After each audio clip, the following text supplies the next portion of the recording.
Let's head to Chicago, get to Rick Santelli with a very special guest. Good morning, Rick.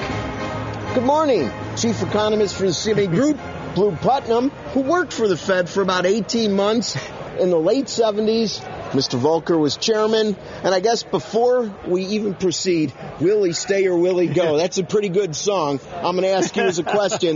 Ben Bernanke, term ends in January of 2014.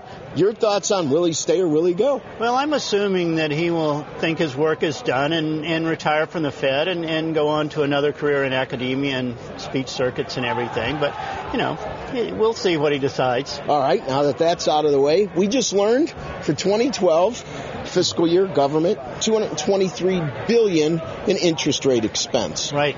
What are your thoughts about what may affect that and where may it go over the next 4 to 5 years? I think in 4 to 5 years, the economy continues to grow. We're going to go back eventually to a more normal Fed funds target policy.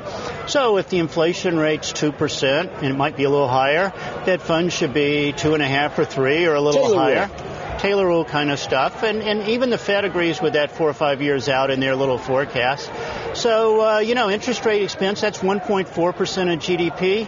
It's going to double to almost 3% of GDP, almost essentially in 5 years. So we're looking at $500 billion to 2/3 of a trillion in interest rate expense. $500 billion of interest rate expense at the same time that the Fed will be raising the Fed funds rate, exiting their strategy. You're making me nervous already. All right, roughly, out of all the tradable treasuries out there, roughly what's the Fed's current ownership? Well, there's like $16 trillion of debt, and $5 or $6 trillion is owned by government trusts, Medicare, whatever, and foreign central banks own another 3 or 4. So really, the Federal Reserve's $2 trillion portfolio is about 20% of what you'd consider the tradable market. But even that tradable market's not all that, part of it's not active.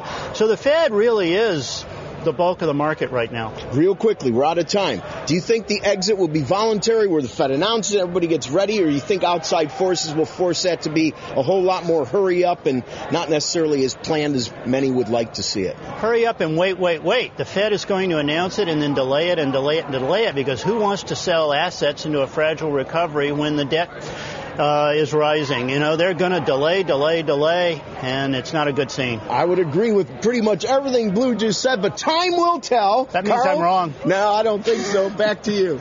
Okay, Rick, thanks a lot. Rick Santelli.